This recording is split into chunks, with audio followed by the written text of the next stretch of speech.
I think we're live. Alexandre, we made Excellent. it. We did.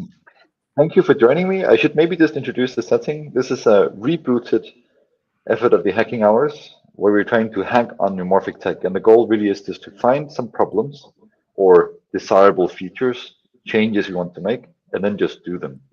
And we're extremely lucky in our community to be um, to have a ton of experts who have worked with technologies for thousands of hours and are putting their expertise available. So, Alexandre, you're one of those people, right? I mean, you have done absolutely amazing work.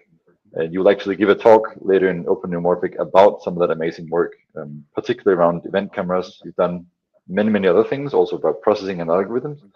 But in this case, event cameras. And Faery is one of those tools, right, where we try to stitch some of those things together and make it more available and accessible. So that's the topic for today. Awesome. Okay, so for today, we have several goals really, and we're hoping that they will align fairly well. So the goal is to first break the ice, show you how one would go at looking at a code base, taking a small issue with that code base and trying to address it. Issue being GitHub lingo for a new feature or a bug that needs to be fixed. But in doing so, we also want to show what Faery is about and how that works, and ideally address an actual issue, not just an academic exercise, but something that is generally useful for practical applications. Okay, so without further ado, let's start with, I should point out, so if you want to follow what we're doing, even after the recordings ended, you can go to Open Neuromorphic Hacking Hours, and we put down like a very short sort of chunk of text to describe what we're hoping to do today, and a few details that I'm about to walk you through. Okay, so the first step. Maybe we should also say, Alexandre, very briefly, this is actually live. And if there are any questions or any things that might not be clear, or maybe something you're wondering about, please feel free to write us either on LinkedIn or YouTube. We're both live on both platforms, and we can take it as it comes. But I think it's also fair to say that we wanna give an introduction, as you said, to gently ease into how you can contribute to these projects. So, yeah, Indeed. please ask questions. And likewise, Jens, if at any point I miss something or something isn't clear, feel free to interrupt me at any point. Okay, so before we talk about what we'd like to fix, a few words about what Faery is. So if you happen to be familiar with GStreamer or libraries like FFmpeg or libraries like ImageMagick, that's kind of the vibe we're going for. So sort of a Swiss knife for manipulating event data. So there's a very strong focus on event camera data. So anything coming from a Davis, Prophecy Gen 4, that sort of stuff. And it's got a few core features that it's built around, in particular, the ability to convert between file formats. And we really want to be inclusive in the sense of trying to support as many file formats as possible. Even if we would recommend certain file formats for certain applications, the idea here is to be as broad as possible to really facilitate the life of people needing to work on a particular database or data set with a particular tool that and the two happen not too much. But around those features, we've also built visualizers, interfaces to talk to cameras, renderers. So it's grown quite a bit into something a bit bigger than just a plain file converter. But what we're hoping is that this feature set remains coherent. There's still like a neat, easy to install, easy to use project with all sorts of relatively low-level features. We're not doing any sort of massive processing yet, like advanced learning. We're talking, at least for now, relatively simple geometric manipulations. If you happen to be familiar with Tonic, you can also think of Faery as a streaming version of Tonic. with a few extra bells and whistles. Okay, so Faery already supports quite a few file formats, but one notable omission is ROSBAG or ROSBAGs, which is the format preferred by the Robotic Operating System, or ROS.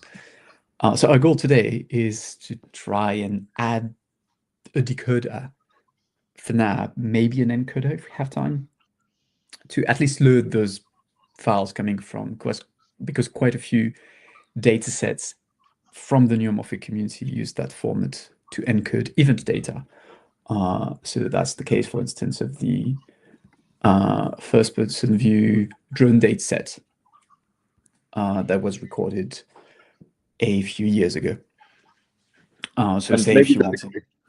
yeah, a comment here is that I think that the need to support those different data sets or encodings like ROSBAG or what else we have like event stream or AEDAT and so on and so forth is that makes it much easier to use, right? So whenever someone wants to use this first person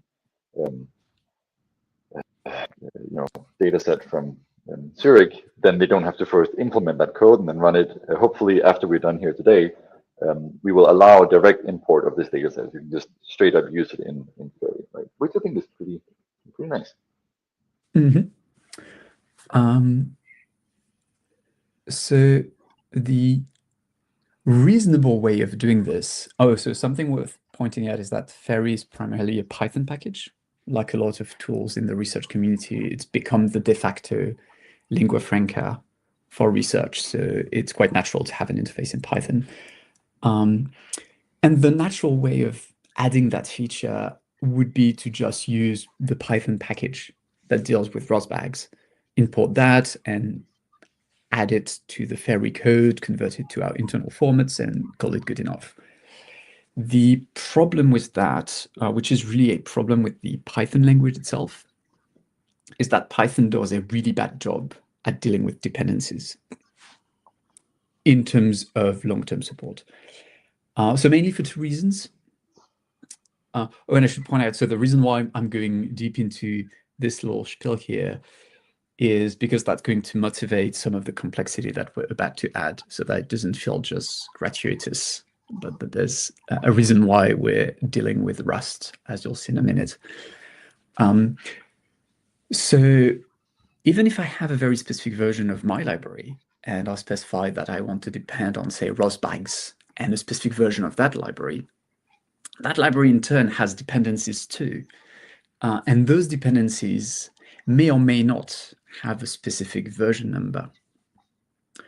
So that creates really two big issues. So one of them is that Python doesn't work in the same tree, in the same project, different versions of the same library. You have to pick. So you really have to hope that different libraries can agree on a dependency with the same version. So if one of your, say, if besides ROSBAG, you're also using TensorFlow, because you need TensorFlow to work on something, and TensorFlow wants RUML version 17 or less, and ROSBAG is asking for 18 or more, those two libraries are just going to disagree, and you're going to have to deal with nasty bugs.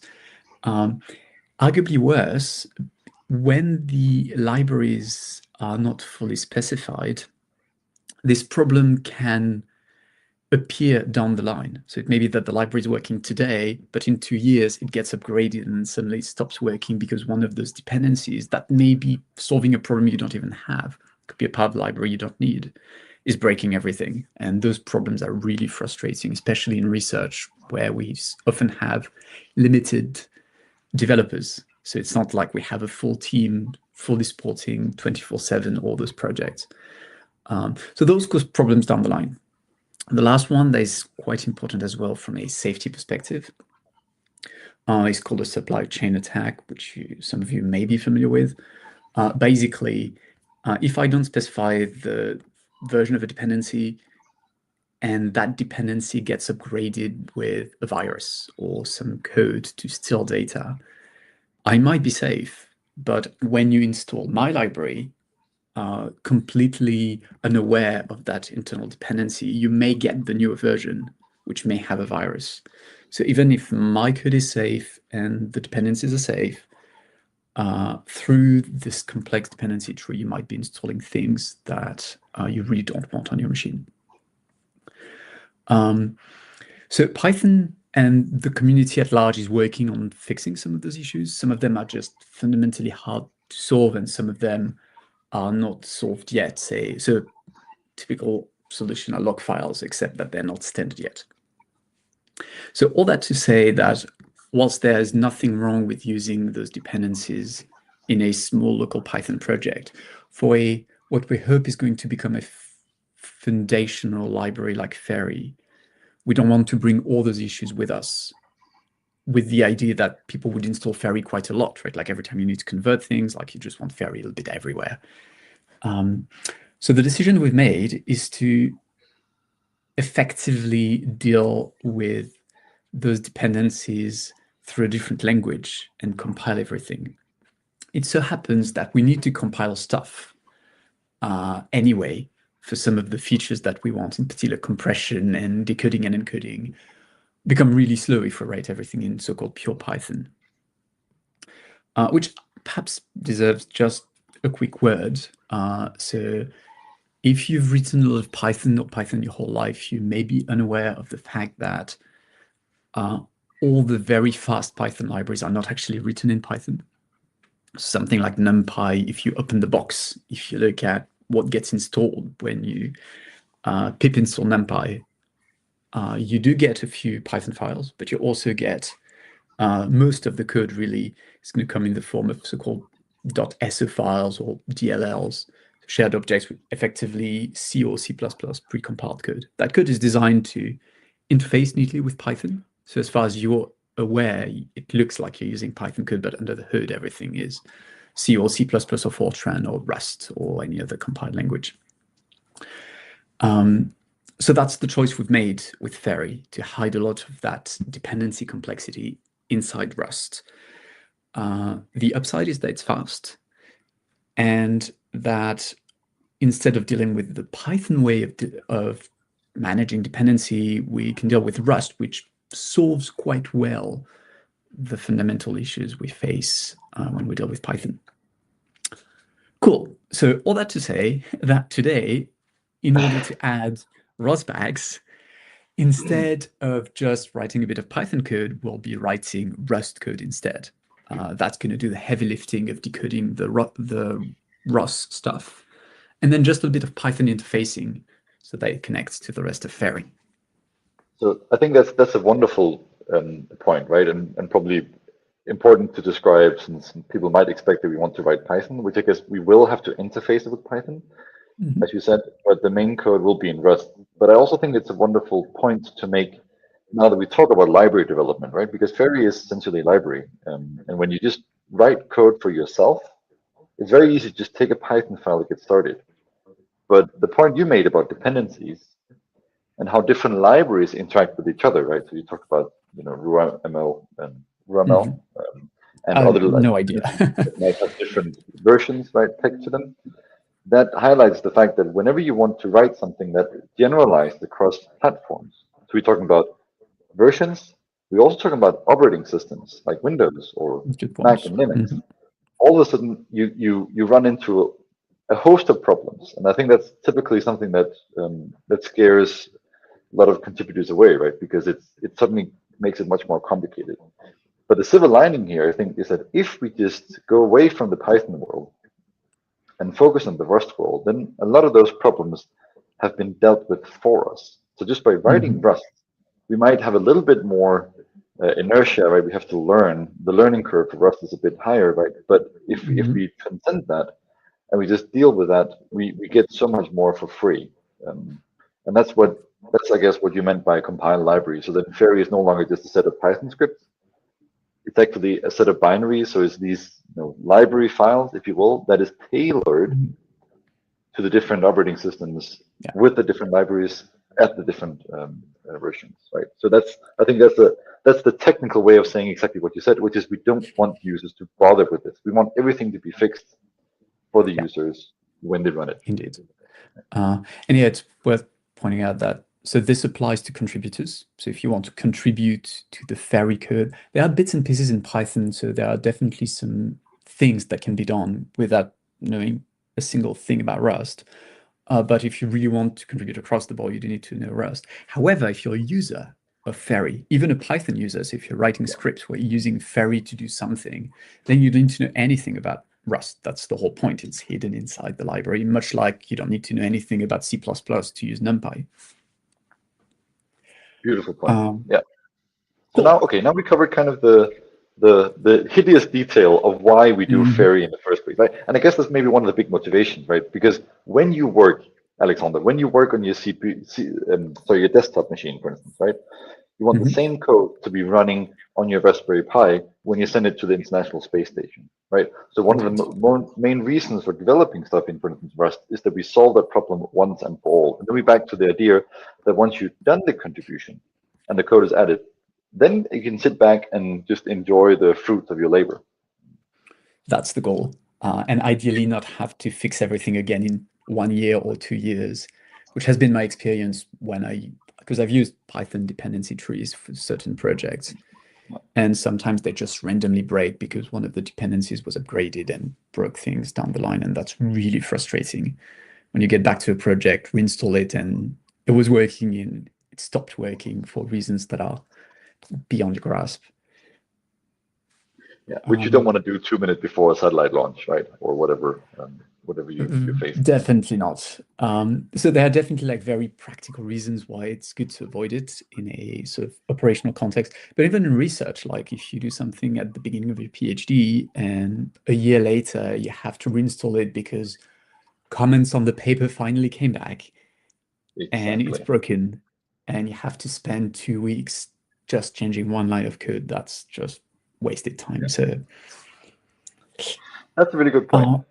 Okay, so now we have the Faery repository, and now we've identified what we want to do. We want to add support for reading Rustback files to begin with. Like, how would you go about this? You see this repository. What do we do? Okay, so your first step would be to clone the repository, which is just a fancy word for making a copy on your machine, because with Git, you don't edit the code directly in the browser. You download a copy, work on it offline, and when you're done, there's a mechanism to share what you've changed. It's worth pointing out that there are controls on that process. So when you share your code, it's not immediately updated. People that own the repository, so that would be you and me in this case, Jens, have a say. So when you submit a suggested change, we get to review it, give you feedback, or perhaps reject it if we decide that you're just trying to break the repository or have a nefarious purpose or something. So that gives also a bit more safety for end users. Make sure that I mean, you need to trust us, but Exactly. Which is a good mechanism, right? I mean, we don't want to inject arbitrary code, as you said before. 100%. Okay, so if you just want to fiddle with the code without necessarily contributing to it, you can just download a zip copy of it. But if you plan to contribute, then it's a good idea to either clone it from the command line if you happen to be familiar with Git, or even if you're familiar with Git and just like user interfaces, I personally use GitHub Desktop, which is just a user interface that does the same thing. So when I use GitHub Desktop, what I can do is just code, open with GitHub Desktop, and creates a copy on my machine, which I've already done. We'll get back to that, but I can then open it. My current editor of choice is VS Code, but I change semi-regularly. PyCharm is another fairly popular one. So there we go. We have a lovely copy of Faery, and now we need to get to hacking. This is, by the way, pretty much where our script stops. So from here on, we are improvising mostly. Okay, well, so maybe it's worthwhile just to give him, like, because I think the first thing, now we know what we want to do, right? We have a goal, but maybe in the context of Faery, we have to understand where we slot in that goal. Like, what's the angle of attack? Because Faery has, like you said, both Python components and Rust components. So I guess maybe we can. What about starting from user interface point of view? Like if you want to use this, how does that work in Faery? Where does the code start that we want to implement? Oh, I see what you mean. Yes. So perhaps the easiest way to use the file conversion system, actually, it's the first line on our README, is this. So use the command line, use an installed version of Faery to convert a file. So the idea is that right now, if one of those files is a .bag file, so rosbag, this is not going to work because Faery doesn't understand what rosbag's files are. So what we'd like is for those files to, what we'd like is for rosbags to become compatible with this structure. So what we can do is look at what happens when this gets invoked. So I'll go quickly through the CLI, which is here, and effectively just redirects the command onto the file encoding and decoding part of Faery, which, as far as the decoding is concerned, would be here. And this is still in Python, right? So this is kind of the, you can maybe call it like the wrapper or the initial interface. Yeah.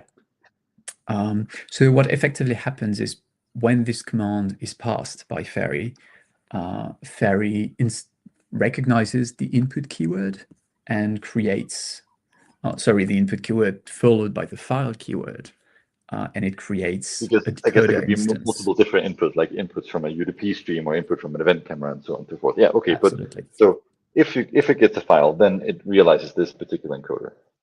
Yes. So really,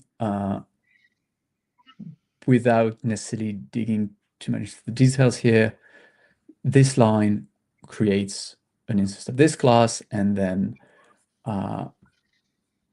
calls that class within, or I should probably specify, or do we need to go into, yeah, we probably need to talk about streams first. Now that I think about it, that would make things a fair bit clearer. Right, yeah, that's a There's a very nice thing maybe on important. the documentation we can throw, I think. Oh, there is. Nice. Core concepts. Excellent. Oh, this is lovely. So yes, the core idea is that those classes, so those objects, do not represent data directly, but rather the idea of a string, of a pipe that is going to produce events and potentially contain. So the idea of a stream is just an object that produces events. The idea of Faery is that streams have a series of functions. And when you call that function, really you're creating a new stream that encapsulates the original stream and adds a particular operator on it. So that object now behaves exactly like the original stream, except that when you're pulling events out of it, instead of getting the original events, you get the events transformed by a particular operation. The point of doing that is that we can encapsulate a lot of different streams without any memory cost so far, because nothing is actually happening yet. We're just constructing the pipeline through that mechanism. That way, when we finally decide that it's time to do something with the stream, when we start iterating, that is consuming or pulling the events out of the stream, packet by packet, the original events will go through the entire stream and potentially a sequence of complex transformations. And that can include going from events to a frame representation, for instance, and finally generate an output. So that way, even if the files are massive, dozens, hundreds of gigabytes, Faery will be able to deal with them because really we're streaming everything. Better yet, if the original source is not a file, but a camera, which effectively has an infinite potential amount of events, Faery will work too. It just behaves like a real-time pipeline engine. Did I forget anything?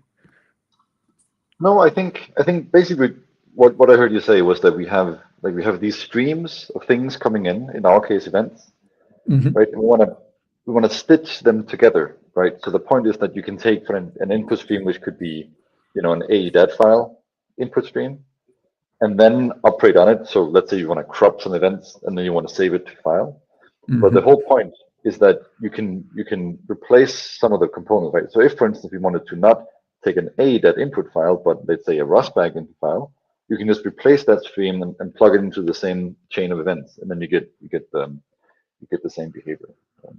So if that's the case, then I guess the only thing in quotes we have to do is to add another block, another event stream block into this picture that doesn't read ADAT files, for instance, or CSV files, but Mm-hmm. reads ROSBAG files, Yes. right?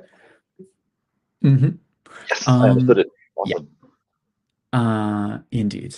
So this block, in a sense, already exists, or well, there's already a block called decoder, which is effectively hiding a file inside the streaming interface so that we can start building. So it's sort of the starting block of our pipeline on top of which we'll Like the build source stream. everything Yeah. else.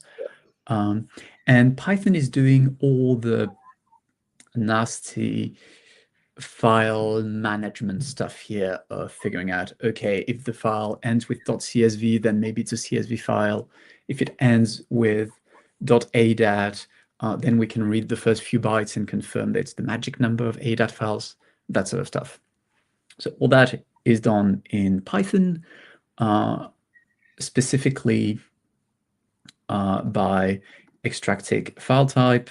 If that file type is none, then we guess the file type, so all that logic is readily implemented. We'll need to touch that a bit because we'll need to add ROSBags and their bag extension to the logic.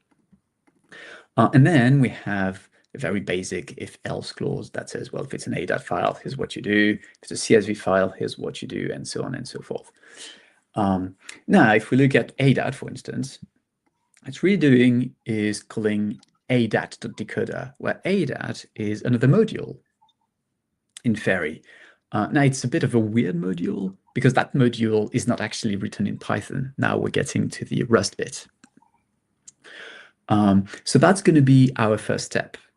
Much like adat and CSV and .nes and EVT, we'll need to add a ROSBAG Rust module that is going to have the same interface. So all the things we need to connect to so that Python can use it to read files. And that is done in another directory called source or src.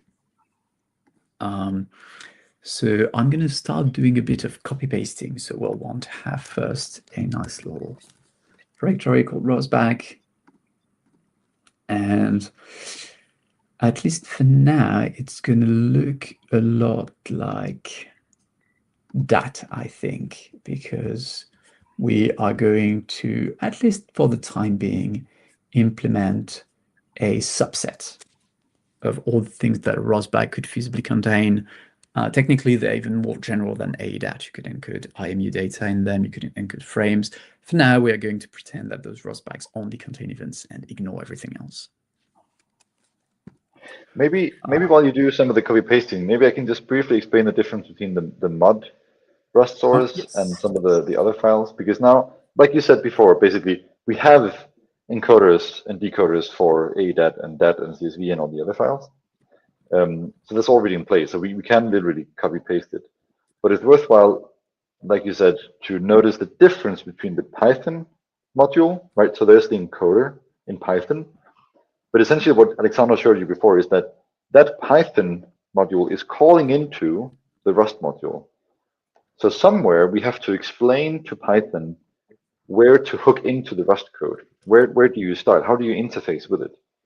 And the way you specifically do that is that you declare some functions in the Rust code that are accessible by Python. So now there are two problems here, basically. Of course, we have to do the ROSBAG implementation. We have to read the ROSBAG at some point. but we also have to inform Python how to use that code. So build some kind of interface so that we in the Python module can correctly call into it. And I think that's what happens in the mod.rs, or a module Rust file, and that would correspond then to a Python module. So just like you would write a Python file, you could call a rustback.py file. Essentially, that rustback.py file is a bit of a pseudo Python file. It kind of claims to be, it's a bit like a spy, it claims to be a friend to the American, but actually is hired by the Russians. That's probably a pretty politically incorrect analogy, but I think you get the point, right? There's something else going on, and you can probably see now that there are like different declarations, like getters and setters, and that has to do with Rust being very, very strict on how you handle your data. You have to be extremely careful how you reference information and when you mutate them, and that's very important. So for anyone who ever worked with C++, for instance, you know that if you have pointers and you reference them and change them, you can end up in a world of hurt. So the point here is that Rust makes it very explicit what you can change and what you can't change. Okay, Alexander, that was really impressive. So now you have two files, right? The module, which is then the interface to Python, and the decoder, which will then eventually actually do the decoding for Rust, right? Um, Can you maybe show us what functions you export, or would you prefer to go back to that later? Yes, I'll get back to that in a second. I just wanted to point out that ROSBags are complicated, like it's a bunch of binary information that represents the events and potentially far more. And we don't want to do all that, and that's really where Rust shines, because there's a ROSBag library as well in Rust, much like there's one in Python. So we are going to use this. Now, the benefit of Rust here is that we can fully specify the version, and that long term tends to be far more stable and far less prone to unintended changes than Python, partly because Rust has log files, and partly because Rust supports multiple dependencies of the same library, or that gets compiled down into a single executable that's shipped with Faery. So really the thing you need to know as a user is that you don't need any shared libraries, or you don't need to install anything else. Everything is self-contained, and that gives the system a lot of stability. Cool. That's a really good point. I just want to point out that crust2 asked what is specifically being implemented in Rust, and I think I got the reply now, because then you basically showed the Rust code here that then takes the Rust bag and actually does the parsing in Rust, right? So that we do everything in this very type safe and still fast language. And that's then going to be like the core of the magic. Is that correctly understood? And then we kind of expose that to Python. So we just leave that, we create a function basically that Python can call. And then Python will essentially run the Rust compiled code through Python, right? Does that answer your question, crust2? Otherwise, come back with more questions. So it's wonderful you guys interacting. I really enjoy. I'm also putting up some of your comments on stage. I'm not sure if you noticed, Alexander, but there's quite some few comments cheering you on. So it's wonderful. Please keep them coming. Okay, so now we have the Rust bag crate. Yeah. Okay, so now we are going deep into the heart of the Rust code, and we are going to implement a little decoder. So I've been doing a bit of copy pasting, but we actually need to do things a bit differently because most of the other formats are so specific that there's no existing library for those formats. So we actually have raw code that directly reads files and so on. Here we'll be able to piggyback right on the existing ROSBack library. So hopefully that's going to make our life a bit easier. That said, I'm going to try and roughly match the format or the interface. It have to be exactly the same, but just to keep things a bit simpler. So we are going to have a decoder. Don't need the event type because for now we're just dealing with BVS events. We don't need the version. We don't need a file. We don't need. We may need. I'm going to keep around an event buffer, and I'm going to keep around those things for now. So probably not TNT0. Probably not either, actually. T I might need. Let's keep that. Okay. And maybe, did we explain cargo tunnel? Otherwise, I can do that briefly if you want. While you. Yes, please. Go Well, ahead. it's very simple, right? Because you talked about dependencies before, right? And you want to make absolutely sure that you have the right set of dependencies with the right set of versions. So cargo tunnel is essentially just declaring what packages you're using in what versions. That's literally what it is.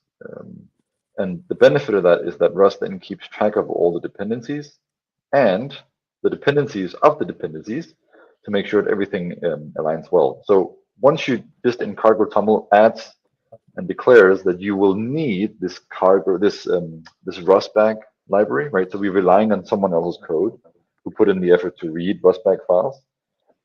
Once we declare that, then we can import and use it. Similar to basically when you pip install a package from PyPy or something similar, right? So that's why you can now in your decoder write Rustbag : or whatever you want, because then you know that the library has been installed and is in scope. Super easy. Yeah. On top of that, I didn't actually need to run pip install or the equivalent in Rust because I have Rust Analyzer running in the background. So it's just a Visual Studio extension that automatically detects that I've changed cargo.toml and updates the dependencies accordingly. So it's all nice and That's convenient. really cool. I didn't know that. Nice. If you have any questions, stop me. There's a lot of Rust syntax, whatever going on here. We don't necessarily need to go into those details unless someone's curious. Yeah, you're basically creating a new function, right? That that just basically takes in the file, the path for the file, and then gives you either a decoder or if something breaks, then an error. So that again comes back to Rust's very strong type safety, right? You don't just throw errors around, right? You have to return them in an orderly fashion. Okay, very cool. I think it makes sense. And it's public because, of course, we want to use it from Python. Yeah. So this thing here, new gives me a result. That takes a path, so that's pretty easy. Yeah, so we get a path from the user because that's the file, and we can just directly forward that to the library. That's pretty cool. This for now, I can just do the new. Yeah, and then the buffer, I guess, is where we will store our events. So we will have to maybe a comment. We talked about how Faery handles events and shovels around, but actually a stream is essentially just a long series of Python arrays. So we want to kind of have a buffer that we fill up with events. And once that buffer is filled, we can kind of peel that off and give it to Python. And once we've done with that, we take the next buffer, fill it up, and then hand it off. Right. So that's why we need a buffer. Yeah. And T for now is going to be 0. Are you unhappy? How does then the Rustbag format work? Do you know, like, is it just a series of events? Do they have a specific encoding, or how is that data stored inside the Rustbag file? So that would be a binary, an uncompressed binary stream that represents the events. And the exact layout in memory or in the binary file is going to depend on the message type that you encode. So if before starting this, fiddled a bit with, let me see if I can find it. Yes, I've got my little test thing here of Rustbags. So effectively, you create those message types, and then you tell Rust and the Rustbag that you're about to create, here's what's in the file. And those types are injected in the file as well. So when you decode it, the decoder can just discover those types, and then you just tell it, oh, you're about to get a new event array, and it knows what an event is. And it gives you some sort of semi-generic structure, I assume. But I guess we will have to check whether that structure aligns with our expectations, right? Because, for instance, our events require like a timestamp and a polarity. Definitely. And what's a bit of an open question at the moment is that in principle, you can have different structure types in your event data. And as a community, we need to decide how many we want to support. So right now, I'm going after the type in one of the date sets, one of the first date sets that used ROS bags, the one that I mentioned a bit earlier. I've checked, and other date sets use a different internal format in the ROS bags. So the question becomes, do we hardcode that? Do we have in Python a set of ROS bag drone-like or Davis-like or ROSBag, the way people used them in 2018 or something like that. And then you select the right one, and that's how you decode the right date set. Or do we come up with more of a generic interface where you would specify the name of the field that contains the events, and then maybe a specific memory layout, which is more flexible, but it also means that if you're decoding an unknown date set, that's not necessarily something we'll be able to guess. So you may have to do quite a lot of extra. So yeah, figuring out what's good and works well remains a bit of an open question there. It's just because ROS bags are complicated. I mean, it's like you say, just arbitrary streams of bytes, right? So I guess what we're doing now is just specifically code for one specific single person data set, and then or first person data set, and then we can always generalize. And maybe I think that's a quite nice message, right? Because in principle, we just want to get something working, and then we can make it complicated. Because I think, as we talked about before, the benefit of doing this is that we also help everyone else who needs to use it, right? But the downside is that we help everyone else who needs to use it, and there are tons of different use cases. So if there are many different ways to represent data set in RustBank, then we have to also deal with that complexity. But I don't think that's our fault in the sense that we should take the blame for all those different formats, right? I think it's something that we as a community have to shoulder. That's a responsibility we have to just face and realize that's the complexity of the real world. So we might as well just start cracking, because otherwise we will never find any path forward. And a partial solution is probably better than no solution at all. As long as we make it clear where it stops working, there's nothing more frustrating than, oh yes, they can decode ROS bags, and then you realize that, well, unless they come from here or here or there. So, but yeah, absolutely agree with you. Okay, so what's the status? So there's a comment that maybe asks for context for people who arrived late. Alexandre, can you give us like a 10-second rundown? What are we doing? Yes, we're editing Faery, which is a Python library to convert between neuromorphic camera formats.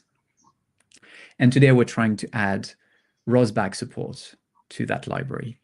Now, because Faery aims to become a very foundational library, all the hard bits are actually written in Rust under the hood, which is why if you look at my screen, you're like, wait a minute, what the hell is this Python code? It's not. It's Rust code hidden inside the library, doing all the heavy lifting for us, so that users can enjoy hassle-free Python, even though the work is not done in that language. Okay, so I'm having smallish compilation errors that I do not fully understand yet. So I'll get back to that in a second. First, there's one thing that I wanted to copy paste, and that's going to be coming from here. There we go. But maybe that's something I can just meta comment. It's very interesting, Alex, that you start by getting it to compile, right? Instead of building up the entire solution, like so solving the problem of decoding RustBag files, you start by creating like a small skeleton and making sure that kind of adheres to the structure, that all the types are there, that the module and the Python interface like compiles as it should, and then build from there. I think that's a valuable lesson. That seems to me something I should have learned years ago, right? At least something I probably learned from hard and painful experience. I don't know what you. Mhm. I don't know what Yeah. about you. It's not. I definitely did not start doing things like that. It's just you slowly learn that decoding structural issues down the line once you've written everything is painful. So making sure that a tiny thing is working, even if it's not doing anything useful, is nice because that way you can iterate from there. Okay, so just for context, I've forgotten the syntax of something specific in Rust. So especially when you're writing a low-level library and you want to make sure that everything is well understood and well controlled, you can fully specify the errors. So it's not just like there's an exception type and you just throw exceptions around. Specific functions return specific errors, and those errors are union types, so effectively an enum that lists all the possible error cases. A bit of a hassle to put together, but really powerful when you're dealing with error-prone code and you want to deal with certain errors in a different way. Rust facilitates that a bit with a library called thiserror, which lets you effectively extend other errors. You can think of it as Rust's way of doing inheritance, minus the pointy bits. So no diamond craziness or all the edge cases of inheritance that make our lives miserable in C++. Okay, so here I would like my new function when I create a decoder to return an error. And that error can be, in some cases, the error reported. Actually, it's for now the only error that this function could return is the error potentially raised by new when called on a rosbag, which comes from the rosbag library. But I'm still going to wrap it in my error because that way I'll be able to recycle that error for other things. I'll just Yeah, and I mean, already now we know there's one more error, right? Because if you get a rustbag file that doesn't provide the necessary bits we needed, like the timestamp and the polarity bits, and they have some other event format, or maybe even that the output camera data, like so RGB data, something like then that's an error for us because we wouldn't know how to process that into event streams. So that would be a non-rustbag error, right? Because we can read the file, all the bits are there, we just don't know what to do with it. So yeah, here's the syntax in question. I did not remember it. I just asked the internet. Okay. Good. So there are still errors that don't make much sense here. Let's go back to mod. What's going on there? You get like a list of errors somewhere, like you can see the squiggly lines under it, but do you have like compilation errors specifically, or how do you? Yes. So if I hover, I get no such field, which is coming from the fact that it doesn't like this, and it doesn't like this because I forgot colon here. Maybe. I expected R angle. Let me just. It's not closed. If you go back to the code, yeah, I think it's true because you started a vector and then you had to type inside, but I don't think the vector itself was closed. So there's a vector open bracket. Are absolutely right. Good catch. There we go. Okay, now we're getting other errors, but that's good. It's not that happy about display. What if I get rid of this? Is rosbag making my life complicated? Yes, it is. Okay, so they did not make the errors standard compatible. So we will just turn them into strings.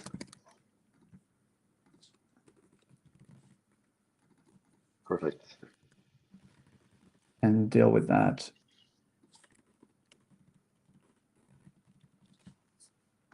Down the line. Okay. So now we're going to need to do a bit of extra work.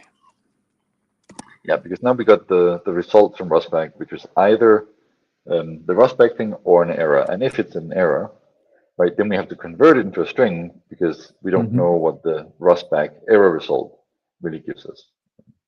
But again, I guess that's the benefit of wrapping it in our own little world, because we can just decide whatever to do with it. And I've There's done another that. question. Oh, sorry. There's another question that was directed at the purpose of the decoder. And so my understanding is that we are now we basically faced with a file that's encoded with the ROSBAG format, right? So there's a series Mhm. of bytes in there, and I guess the decoder is basically the interpreter, is a driver, if you will, that can plug that file in and make something meaningful out of it. And I guess in our case, the meaning we want to extract is the individual events. So we want to create this event buffer where we from the file can read in events one at a time and fill up this buffer and hand it over to Python. But the challenge there is that we want to make sure that the events are well formed. So they have the right information and they come in the right order and so on and so forth. So I guess the purpose of the decoder is to go from the ROSBAG file into our NumPy array. Because once we're in the NumPy array, once we have the NumPy array, we then back into the event streaming nomenclature, right? We can just plug it into our architecture, and then we can do the chaining as we do with all the other kinds of inputs, like dat That's files or ADAT files or absolutely UDP, correct. or whatever. So yeah, specifically this decoder structure here, the reason why we're sort of creating a little wrapper around ROSBAG has to do with the rest of the Faery library. So the way that it's organized, because it has this, as you pointed out earlier, Jens,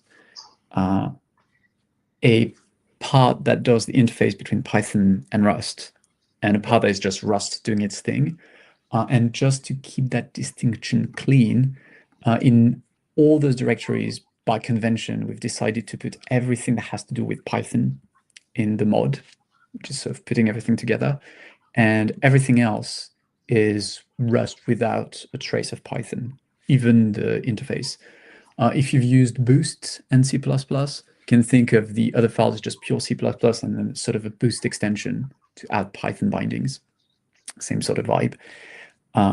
What this means in principle is that you could copy paste those files, place them in a pure Rust project, and then build an entire system in Rust that has no trace of Python if you've decided that you want to build everything out of Rust. That was kind of the motivation. So here I'm trying to do the same thing, build some sort of interface that looks like the other interfaces, just for convenience, and hides away the ROSBAG library. Just a nice little interface with the decoder without any Python so far. And then the job of mod is going to be to convert Python primitives into and from what Rust is working with. Cool. There's an So we error still now. have What's happening? an error, probably because I'm doing something dumb. Ah, yeah.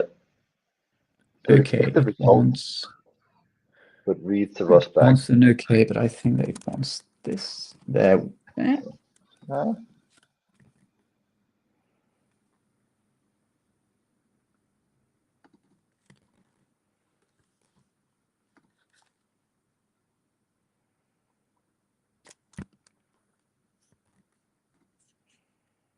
Yeah, so when I map error, I should create an error ROSBAG. And then a question mark. but aren't you exactly mapping to not a ROSBAG error, but just like a string? Oh, there.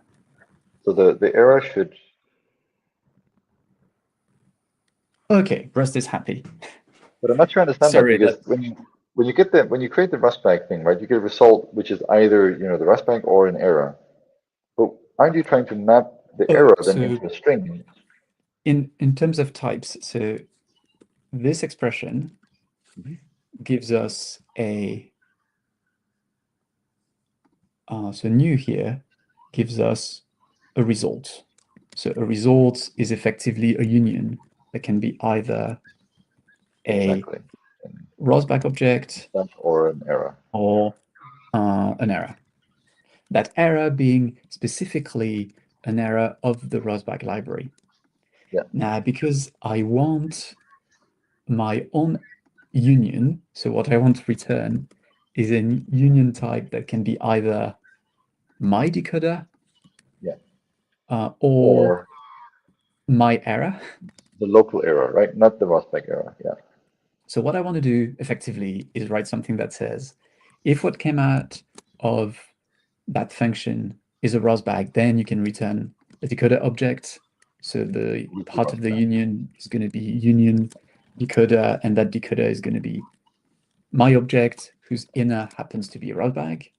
Or if it's an error, then I want to return a Rosbag error, convert it to a string, and then place the whole result Okay, inside okay. Here's where I misunderstood it, right? Because before it's a error Rosberg Rosbag. colon error, or Rosberg colon Uh-huh. Rosberg colon error or something like this, right? But here you're saying an error, which is the local error object colon Rosberg, right? So you're not calling the Rosberg type error, you're creating the local error of named Rosberg, in which you then put the format string, right? Sorry, that Yes. was my mistake. But yeah, No, so no, that's okay. which is And exactly look, those are some of the things that people dislike about Rust. It can quickly get out of hand in terms of complexity, but that's what compilers are for, to make sure that we didn't make a mistake. So nothing's red here, good.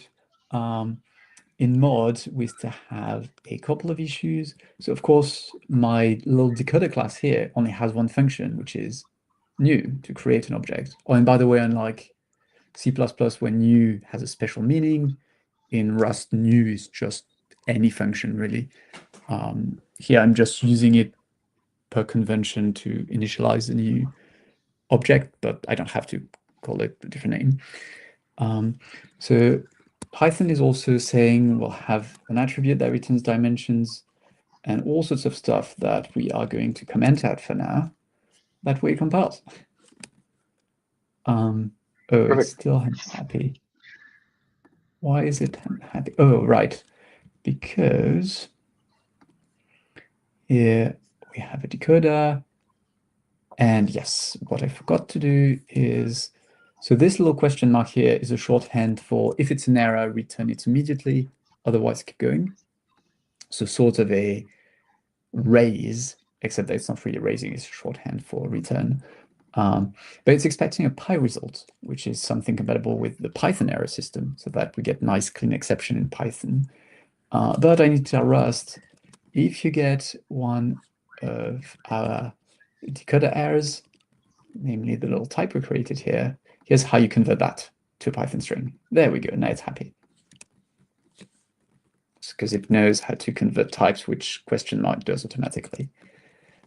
So this is a very bad primer on Rust. We're jumping straight into the somewhat complicated stuff. Okay, so we don't need dimension fallback or version fallback for now. So we can get rid of that. And of course, the Python signature is not going to have any of this. It's going to be path. And if this is confusing to everyone, just use Claude or some other LLM to help you out. That's but maybe I guess the point here isn't to get lost in the Rust details. The point is that we're trying to implement the Rustbag converter or decoder in Rust, right? So if we keep the eyes on the target, like we're just creating the interface between Python, which seems to be compiling now. So now we have at least a skeleton, like we talked about before. Like it's not the working thing, but it's a compiled skeleton, and then we can now start to fill in the bits, right? Is that Yes, a fair assessment? that's absolutely correct. So in particular here in lib, what we're going to do now that we have the basics for our Rosbag is add here So this is Rosbag. the entire Faery library where we're listing all the other modules we wrote in Rust, like GIF and image and EVT and so on and so forth. And now we're adding our Rustbag module. So we're basically creating another module that we've essentially informed Python that it exists. So now we should in principle be able to call it from Python. So now what I'm going to do is go to my little terminal here. I mean, I could open it in VS Code. Old habits. And I am going to copy paste the command for developers. Oh, I think that's here. This thing. Yeah, so now we want to, so maybe just for context, now we're building the Rust code. And the reason why we're not writing Rust CC or something else to compile it is because Maturin is in the library that permits us to expose Rust code in Python, right? So now we essentially not just building the Rust code, we're also building the Rust code with the Python headers to make sure that all the functions in Rust are compatible with this Python interface, so that actually can be called. Right? Is that a fair assessment? Yes. So now if I run a little Python interpreter locally, import Faery, I can in principle import, oh, I can't remember how that works, in it.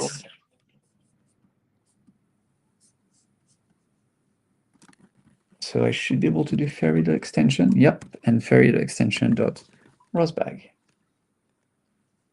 Oh no, it doesn't know.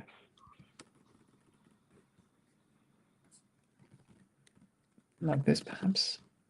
Ta-da! Okay. Right. I mean, we have a module that doesn't do anything, but at least. But you could call it technically, right? You can make a new file, right? Just to demonstrate. So in principle, there's a decoder object in there. Yep, and that should have a function called. Well, so there's not actually a function called new, because we have two decoders. So it's by convention, we use the same names, which is, in retrospect, perhaps not the greatest idea. So inside decoder, there's a struct called decoder. That's the pure Rust stuff. So this file here should work outside of Python entirely. Now, inside mod, everything is designed to create bindings with Python. And Python cannot use this decoder class immediately. What it can do, however, is use this decoder struct, which has the same name, but is in a different file, completely different structure. They just happen to have the same name. This one has a PyClass decorator, which means that this one can be created in Python. And this one has a new function, but this time it has a special decorator. And because it's a Python class inside PyMethods and everything, this is effectively the init function of a regular Python class.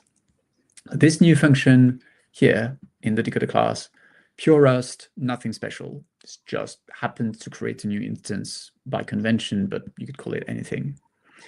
This new function here with this decorator, very important. You couldn't call it anything. This creates this sort of exposes the class to Python and tells it, here's my init function. So I can actually create a new class here by just calling it because it's a class. If I do this, it's not happy. It's telling me that it's missing the required argument path, which is pretty cool. And that's where I could do ABC. Yeah, exactly. But what's also really cool is that the type of the object is no longer a Rust type, right? It's a Python string or Python object that you interpret as a string, which then gets converted into Rust. Sorry, yeah.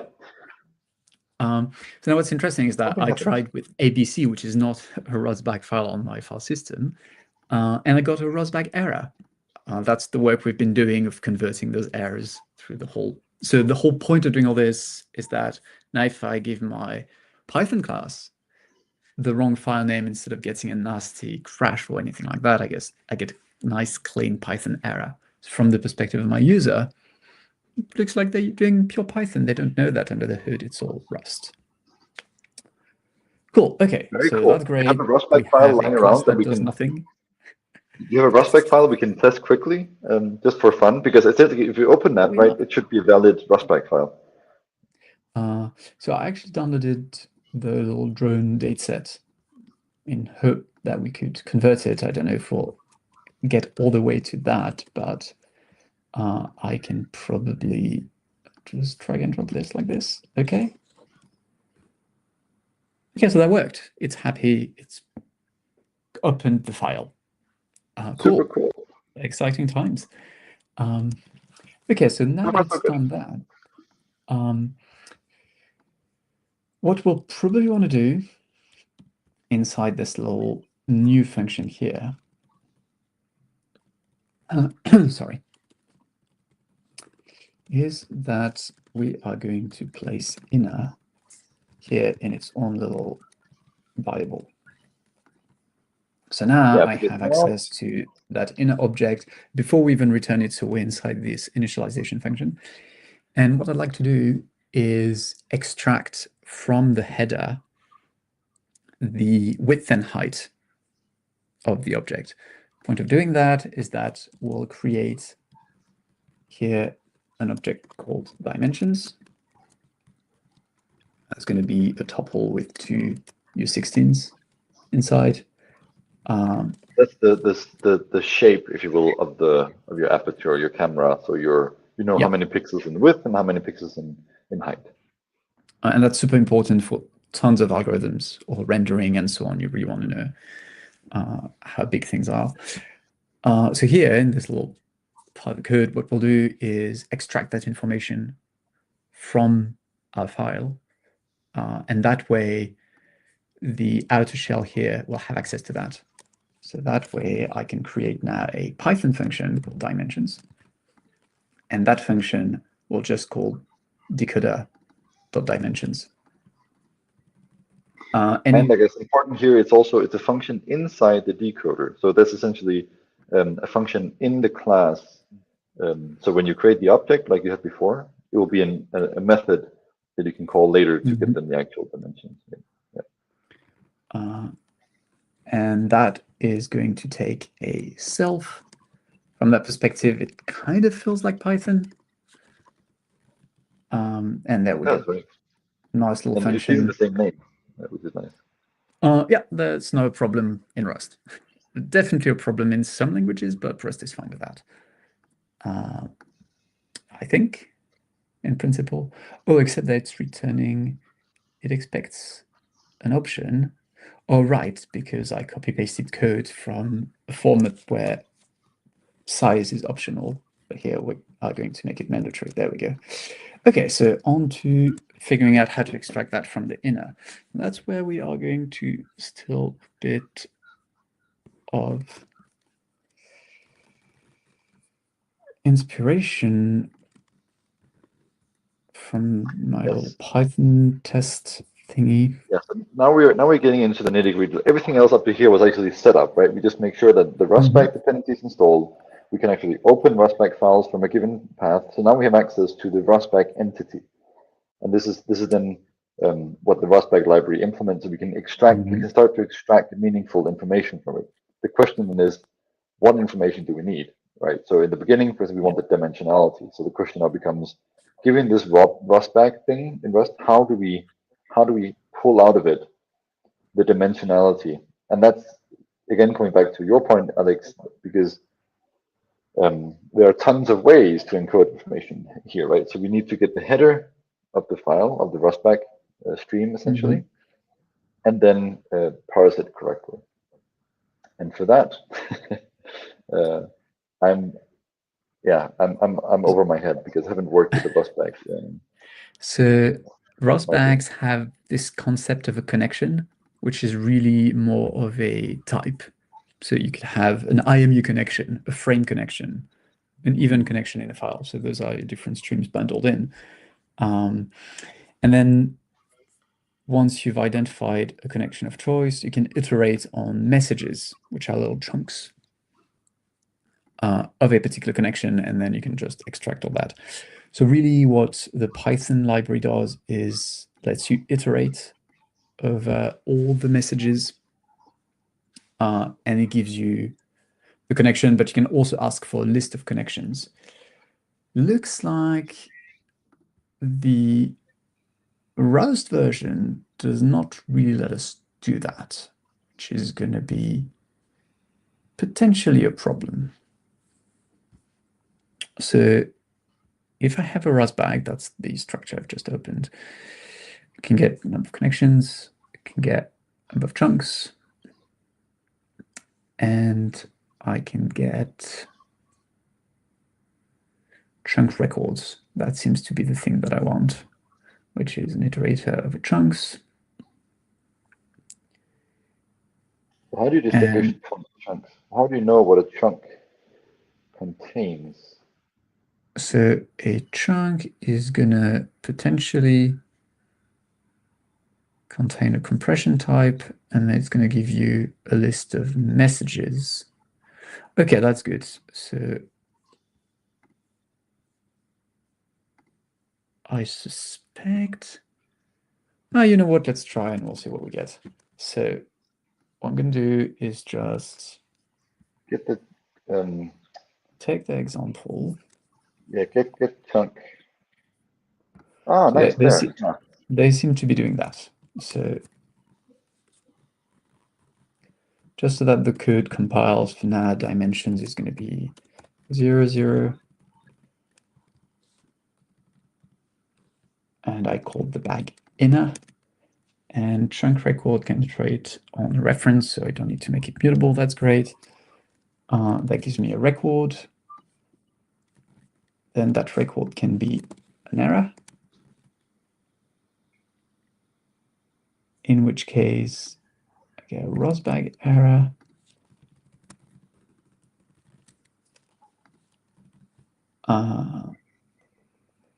Rosbag, and the other one was an IO error, I think. So what I might do is yeah. So now we're basically we're expanding on our error type, right? Because now it turns out that there are more ways that this can fail. It's not just when we, for instance, as we saw before, can't find the file. But now when we're opening up the rustbag, there can be ways it's malformed. So there can be ways in which the bytes aren't properly aligned or whatever. It could be anything else. Right? But of course, since our errors are so verbose and specific, we have to express that. And it's actually quite helpful because it helps you, like as a user, for instance, when you run this, like you will realize what the problem is because the file doesn't exist, or whether it's malformed, and so on and so forth. Yeah.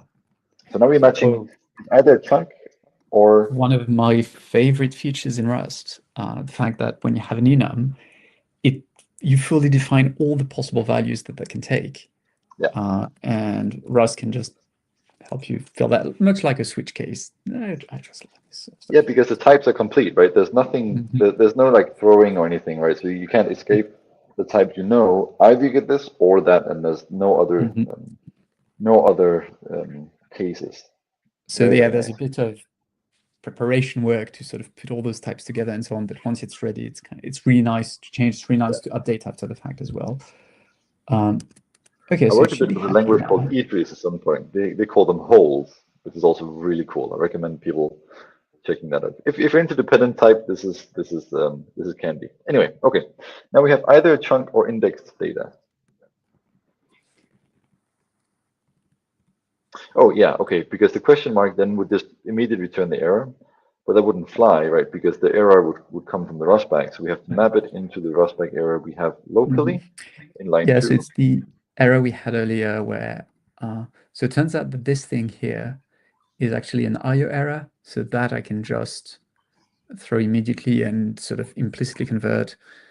This one is a rosbag error, which I need to turn into a string to do the same thing.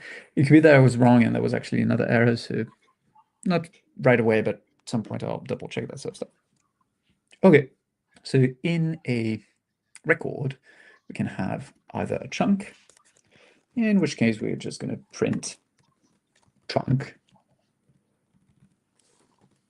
Yeah, because we can't really print the binary data, or like we don't know what's in it yet. Right? Or we can have index data.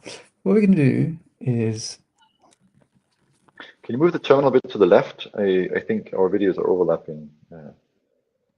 Yes. Absolutely, there we go. And yeah, so now we're rebuilding. We just added the change, right? So now we're rebuilding. And once we rebuild it, technically we could try with your file again. Right, and see what comes out.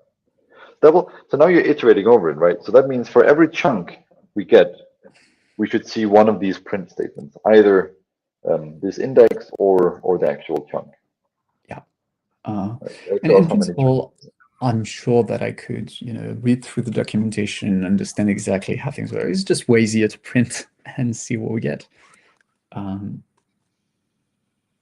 At least at first, too, so that we can better understand the different types that are in there. Okay, so... But also, I guess, as an iterative method, right? We don't want to... We want to test things out as we go, just to make sure our assumptions are correct, right? Because if it turns out if it turns out that we made an error early on, right, it's going to be difficult to detect. But if you can make sure that everything works incrementally, then I think we're set. Why can't I do Dash this? C. Oh, dash C. If you Oh want to run. no, because it's dash C to and there we go. Okay, import. Was it Faery dot That extension dot Rosback. and then Faery dot extension dot Rosbag. I think it's lowercase for the module, right? You are absolutely correct. Then, Dot decoder with an uppercase, and here we are reading this thing.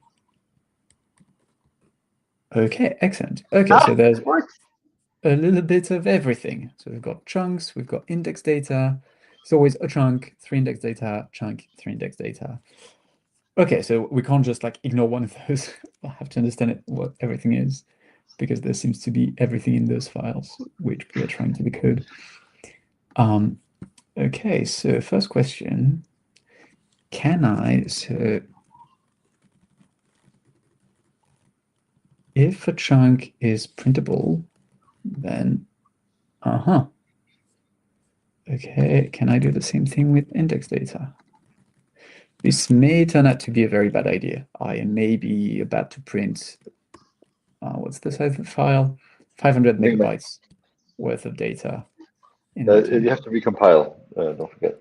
Yeah, so I think my favorite thing is that most shells, most terminals actually support special characters, do stuff like, going back and deleting a line or changing color, right? And sometimes when we read binary file, they accidentally hit these special command sequences, in which case your terminal just becomes completely unusable, unless you can know the exact Unicode or string representation that you revert those accidental commands you hit in the binary file. Then basically your terminal is destroyed, right? But let's see what happens. I mean, worst case, you could open a new one. Yeah, I'm building Faery in, numbers. So yeah, I'm building Faery in release mode, which is why it's a bit longer, but that also makes it much, much faster. I've hit Control C, by the way, but I think that it's just buffering way too much data. Okay, whilst the terminal is trying to keep up, let's go to the beginning and see what we got. Okay, so a chunk seemingly contains numbers. Well, there are two things: compression and data. Row data. The beginning, you can see it was compression and then data. So what I might do is do chunk dot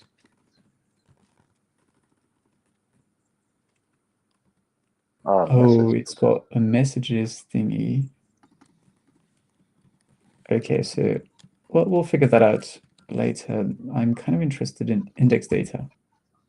Let's see if we can print just that. See if index, because I'd love to find the header, something that says, here's the data you can find in this file. It could be that this Rosbach library doesn't support that, in which case we may have to change our approach a bit, or potentially rewrite the library, which is probably a bit of work. I'd rather not do that if we can avoid it, but we could always fall back to the whole Python thing, but that's what we're trying to avoid by going through all this.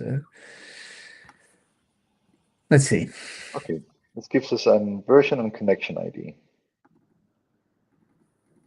And data. And then some data as well.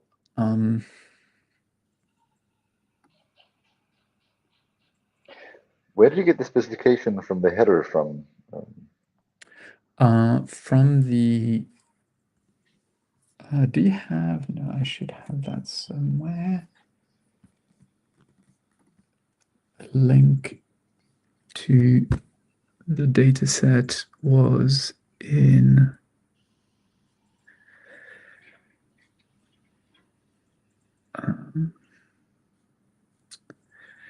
Hacking Hours. Oh, yes, for sure.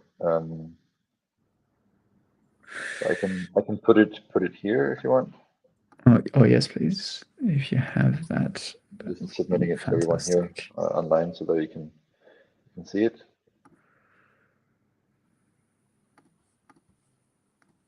So it seems like there are, Got it.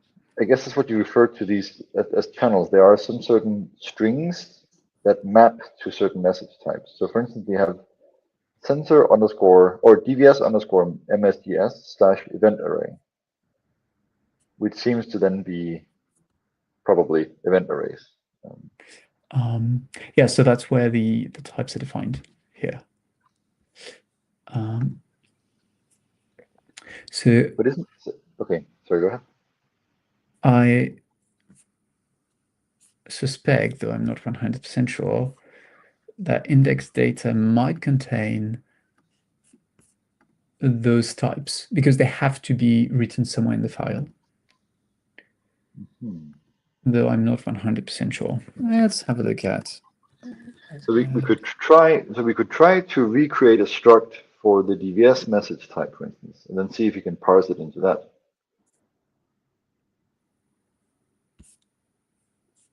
You know what, Alexander, Yes. while you look at that, I will be right back in a minute.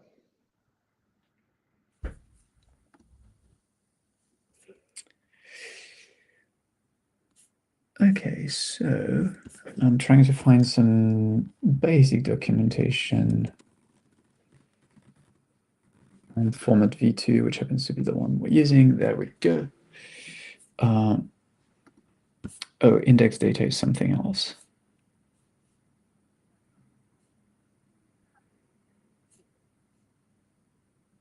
Number of messages, time, and offset. Okay, so index is just an index table to jump to different parts of the file. So that's not what we're interested in. What we care about are the bag headers. This is where... Oh, actually, it's not in the bag headers. I don't necessarily care about that. Well, we do care about that because that's where we'd find the formats, potentially. Okay, so do we have headers in this Rust library?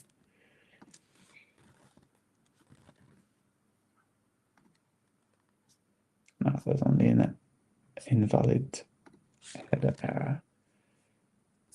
Okay, so that doesn't work. So if the headers are not supported, we may have to rethink our strategy and we may not be able to use this because otherwise we cannot check that the type is what we expect. Let's see.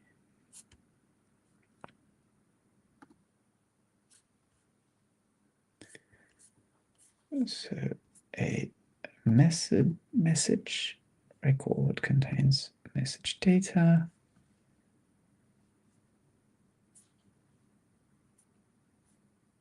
With the serialized data. How do they deal with types?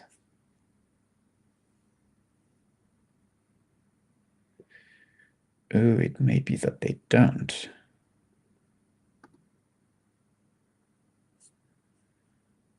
Okay, if that's the case, that's a problem. Let's see if there's anything on that repository that discusses this.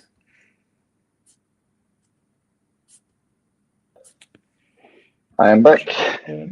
Hey. How's it going? Not great in that, by the looks of it, this library, so let me show you what I was just exploring. So this is the Rust library with the ROSBAC keyword that has the most stars, which is not much, like 13. There's another one that has 2, and maybe even more incomplete. Though I do need to check, maybe it's actually more complete. So the data so the index data stuff is a red herring. That's actually an index table to jump to different parts of the file. So this is not what we care about. What we care about are the other message types, the chunk records. And inside a chunk record, there is usually a chunk which can contain multiple messages. And those messages contain message data, which has the time and then raw data. Yeah. What we care about is the raw data. Now, the benefits of ROSBags is that in principle, they tell you how to deserialize the data. The type should be bundled in, but I can't find that anywhere. So it could be that the library only deals with the outer layers of ROSBags, but not the format specification, which, to be fair, is really hard to implement in Rust because that's fundamentally dynamic. You're reading the types from a file, and Rust likes to know the types at compile time, not at runtime. Which might be where whoever wrote the library was like, "Ooh, that's hard. I'm going to stop there and just give bytes," and that's someone else's problem, which is fair enough. But that's our problem now. So we may need to reconsider our strategy. So two things. One is for today. We are realistically not going to have time to go through the entire thing, but we might want to instead just show, let's pretend that we fixed the problem even though we didn't, and do the last part of submitting a pull request that we're not going to merge immediately, right? But just to show the workflow. I like that. But isn't the same approach? Because essentially here you get all the bytes, right? So the only quote remaining thing is to properly parse those bytes into something that we can understand at compile time, not just runtime, because Rust will, So, but then I mean, I think that's a pretty good place to leave it, because I mean now, I mean, like we have the skeleton essentially. We can show that we can get access to the binary chunks. We haven't decoded them, right? So we still need to extract the information from there.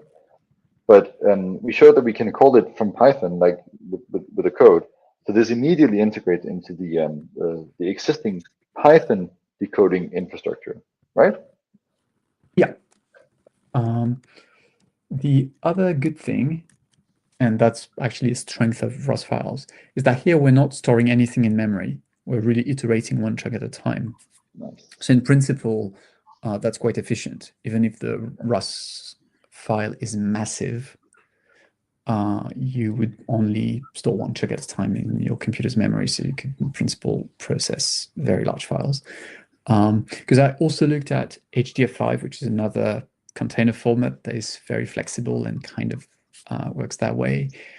Most HDF5 libraries force you to load everything in memory, though not systematically. If we have to, we'll just do that and say, hey, look, if your HDF5 file is really big, your computer, the program might crash. Faery is just going to say, sorry. But we might want to find a workaround for that. But that's a problem for future us. Okay, so I'm just going to tidy things a tiny bit. So iterating on the messages, and then if message dot is okay, decode the message somehow. Exactly. It's going to be a out do. Rust also has a built-in thingy like this. Actually, I might do that. So that actually compiles, but if you invoke this particular function, it'll crash and print the message. It's just a nice way to say you've hit a loose end. Sorry. Then again, this is, at any rate, we're not going to commit this to the main build of Faery, so this is not going to be visible in the released version of the library for now. Okay, so one last thing I wanted to point out. If we had managed to make this work, to build like a little decoder that can be invoked in Python, the next step would have been to modify in what happened to decoder? file decoder here. So effectively add else if here and create not an ADAT.decoder, but a rosbag.decoder, and then feed the events onto effectively the rest of the pipeline. Plus a few other things like add the register the extension so that if we have a .back file, we try the rosbag decoder first. And yeah, that's pretty much it. Well, would have been it, except that we're still missing a few things in the Rust bit. Okay, so But I let's think you can imagine. see the life cycle, right? We went from the Python interface, saw where the rubber hits the road, in the sense that Python calls into Rust, went into Rust, built the Rust thing, saw that we can come back from Python and call it. And then, as you said, there's the minor detail of actually parsing the bytes and adding the file type. So we're calling the rosbag decoder when we see a back file. But I mean, we kind of went full circle. Nice. So I've Back in opened GitHub Desktop again. And because we've changed the files, it's kept track of what we've added and removed. So I added the rosbag dependency, and it automatically added it to this log file. That's the also important file that deals with all those issues of external dependencies, making sure that we're stuck with a particular version of the sub-dependencies and everything. Then we have lib.rs, where we just added that registration and the two files that were created, mod.rs and decoder.rs. We didn't modify any Python because it's not ready to be modified yet, but otherwise we'd also have Python files there. Okay, so here I'm actually on the main branch. We don't want to do that. We actually want to create a new branch. Let's call it rosbag, create branch, and GitHub Desktop asked me whether I'd like to bring my changes with me, which I do. Otherwise, I quite like this little feature. Otherwise, you need to remember to create a branch before you start working, which I always forget. It's quite nice to have that. Cool, and now I can publish the branch.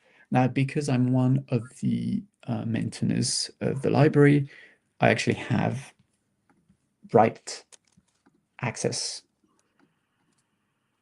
to Faery, so I can push this new branch. If you're not, there are different ways to approach this. GitHub Desktop automatically lets you create a fork, which is effectively a full copy of the repository on your own account, and then creates a pull request to inject your changes back into the main Faery repository. That's almost a actually, it's a pretty important step, so probably something we'll want to go through, but it's not something that I can do easily since I'm one of the maintainers. So that'll be something for a future hacking hours. How do I do a proper pull request if I'm not one of the owners of the repository? If you're working on your own little code base, you'd have none of those issues, and it would behave exactly like it's behaving from here. And any questions can also be directed on the Discord, right? Or I'm sure there are a lot of resources out there that tells you how to do this as well. Yeah. Now I also need to add a commit, so explain what those changes are.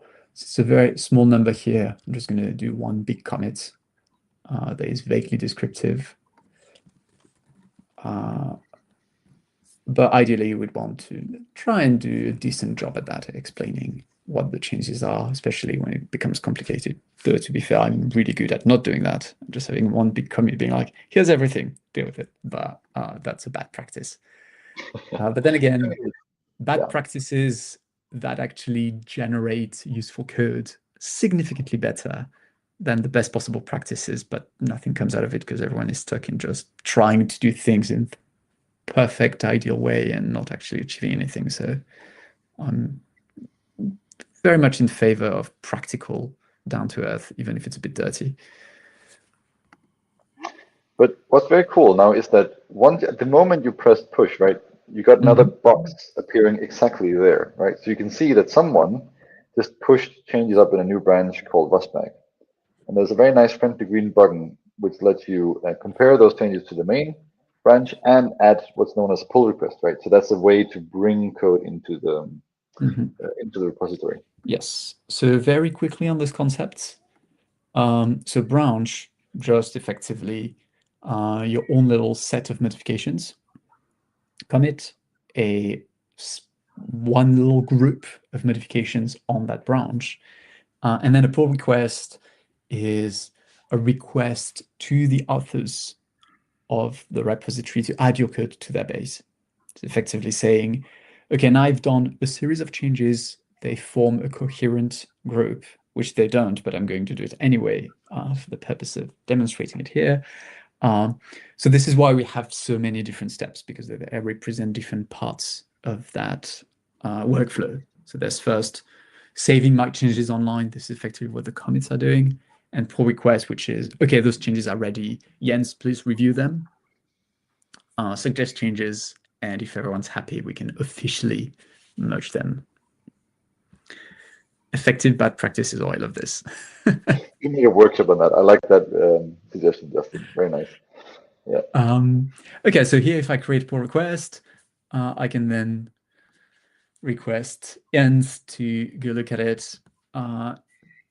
We have a bunch of tests. That's something we didn't touch on, but we would, once ROS bags are working, we'll probably want to add a little ROS bag test, so that every time we build a new version of Faery, we also make sure that that new version didn't break ROS bag decoding and encoding. And our tests actually run all possible conversions. So we have, for the growing number of formats that we support in tests here, data, so we've got a bunch of little files.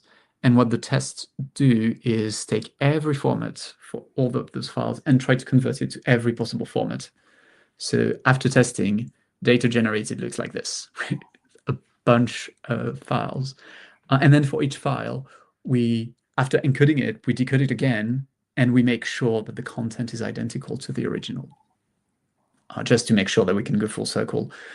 That's quite important, and that's worked, as in that's revealed issues, very subtle problems that were caused by modifications of the code down the line. So it's quite nice to have that. But it's so nice to have that, right? Because it turns, I mean, that just speaks to the robustness of this method, right? Because then you know that for every single input-output conversion pair, you have the desired results. Super nice. So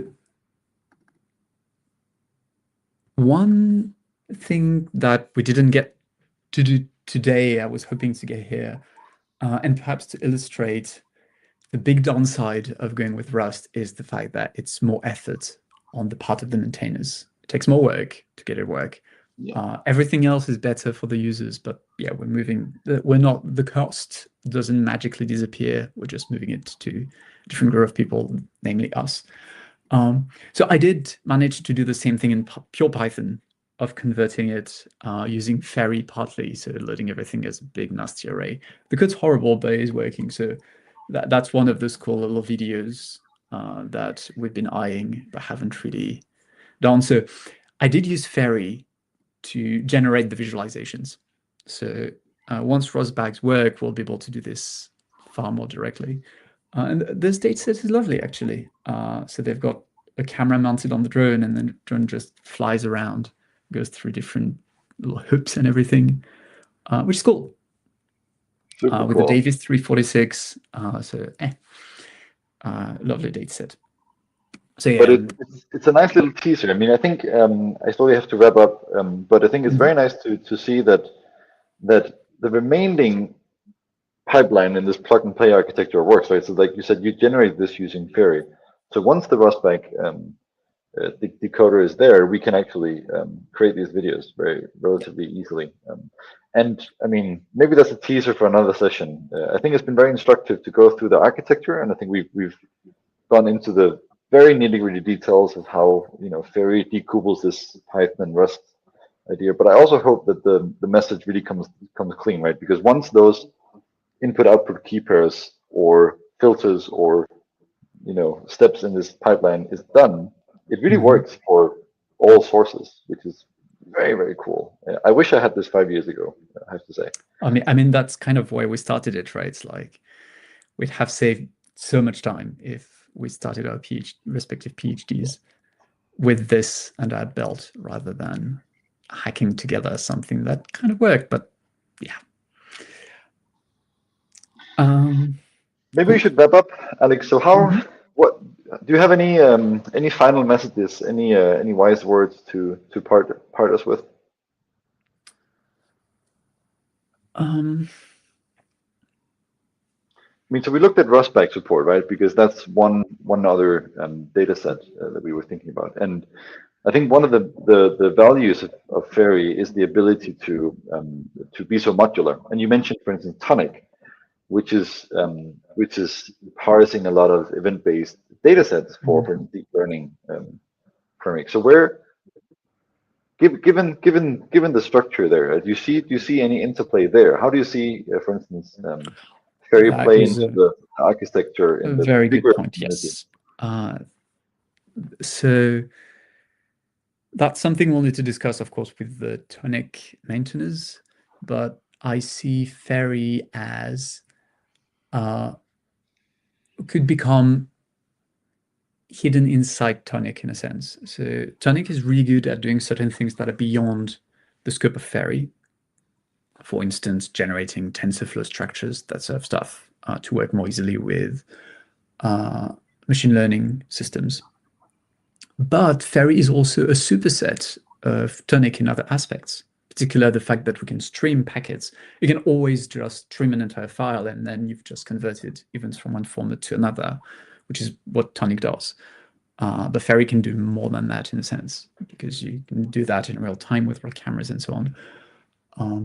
So I'd love to concentrate the efforts of supporting more formats, potentially down the line more data sets, into Faery, and ultimately use Faery within Tonic. So I'd love for us to get to a point where Tonic is effectively just doing import Faery and using Faery for all the file conversions under the hood. Benefit for Faery is that we could then move the development efforts on new file formats into Faery. Benefit for Tonic is that all the file formats that Faery supports, that Tonic doesn't support yet, would automatically be supported. So that means more data sets, more support to try algorithms on more data sets, and the field really needs that, I think. Fully agree. And I think, I mean, a lot of the work that we did here is very detailed, right? Because the devil is in the detail. There's a lot of things to get right. But I think it's really a commendable effort for the same reason that your drivers is a commendable effort, right? Because it's the necessary component in any of these chains of reasoning, right? So when you go from the raw data source, like you have to have reproducible, stable, solid mechanism with which you then deduce your final results, right? And that goes for data sets. It also goes for processing pipelines, right? So if I'm a company and I want a result, right? I want it to just work, right? So you need these kind of very stable and reliable tools. And I think the field has really been lacking that, because whenever there was one comment in the chat about encryption, whether anyone has tried to encryption. I don't know if you know any, Alex, but I haven't seen much in encrypting events. And my feeling is that it's been less about encrypting data rather than trying to make it as parsable as possible, because like the technology is so young that I think the main challenge is just to get to an understanding of it in the first place. Sadly, quite often, yes, that's the challenge. So there is one interesting thing about encryption, that it's sort of a double-edged knife. So you can use it to just make sure that your data cannot be stolen or taken away from you. So end-to-end encryption, that sort of stuff. But if you push data that you know through an encrypted pipeline, you can quite often undo the encryption by using that very strong prior.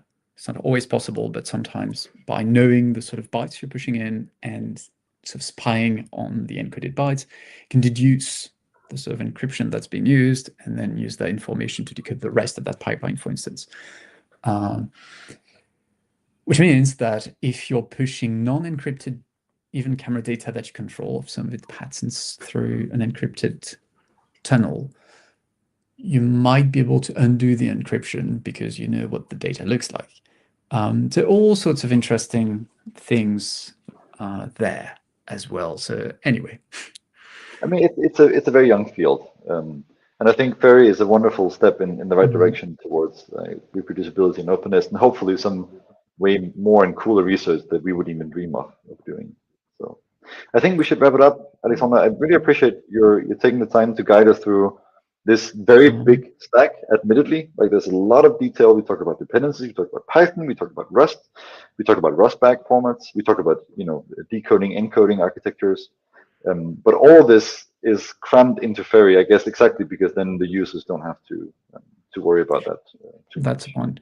Well, Jens, thank you for organizing the hacking hours and explaining what I was doing when I was banging my head against I'm sure we should Rust do this again compilation sometime. errors. Yeah, no, this was a lot of fun.